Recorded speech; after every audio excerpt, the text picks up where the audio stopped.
Rabu siang, Bupati Moratai, Maluku Utara, Rusli Sibua tiba-tiba datang ke gedung KPK. Padahal tidak ada jadwal pemeriksaan untuk orang nomor 1 di Kabupaten Moratai itu. Rusli datang dengan sejumlah orang yang berasal dari penyidik KPK. Diduga kedatangan Rusdi merupakan hasil penjemputan paksa yang dilakukan KPK. Namun tidak ada yang dilontarkan Rusli saat masuk ke gedung KPK.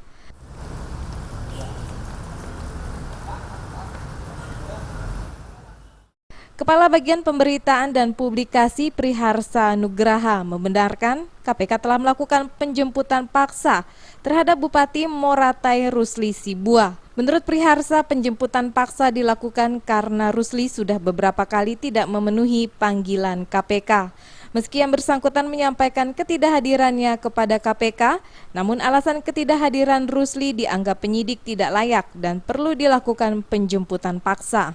Hingga Rabu siang, Priharsa belum mendapat laporan lokasi penjemputan paksa yang dilakukan tim penyidik KPK kepada Rusli. Tadi siang, penyidik KPK melakukan penjemputan terhadap tersangka RS. Jadi yang bersangkutan dijemput untuk dilakukan pemeriksaan sebagai tersangka.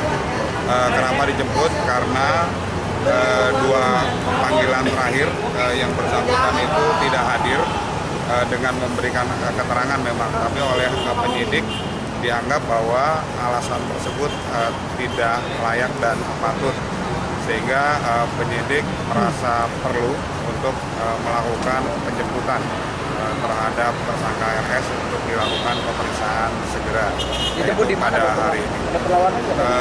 Tadi dijemput di sebuah lokasi di Jakarta Selatan. Rusli diduga melakukan suap kepada mantan Ketua Mahkamah Konstitusi Akil Mohtar terkait sengketa Pilkada Moratai di MK. Dalam kasus ini diduga jumlah suap yang diberikan Rusli kepada Akil sebesar 2,9 miliar rupiah. Dari Jakarta, Ade Tata Permana melaporkan.